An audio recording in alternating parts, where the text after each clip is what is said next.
Brother நீங்க ரொம்ப சோர்ந்து போயிட்டீங்க, சிஸ்டர் நீங்க ரொம்ப சோர்ந்து போயிட்டீங்க. காரணம் என்னன்னா உங்க கண்ணுக்கு முன்னாடி பாக்குறத வச்சுதான் நீங்க சோர்ந்து போனீங்க. இவங்களுக்கெல்லாம் செஞ்சு என்ன பாஸ்டர் பண்ண போறேன், நான் நல்லா வாழ்ந்து என்ன பாஸ்டர் பண்ண போறேன், நான் சாதிச்சு என்ன பாஸ்டர் பண்ண போறேன்.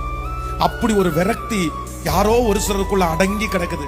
என்ன மதிக்கல, என்கிட்ட பேசல, எனக்கு ஒரு உணர்வு கொடுக்கல, இல்ல எனக்கு ஒண்ணுமே இல்ல, நான் எதுக்கு, நான் வளர்ந்து எதுக்கு, நான் இருந்ததுக்கு, நான் சம்பாதிச்ச எதுக்கு, இந்த மாதிரி ஏதோ ஒரு கட்டு உங்களுக்குள்ள. ஆனா ஆண்டவர் உங்களை பார்த்து அதை தான் தீவிரமாய் கர்த்தர் சொல்றாரு.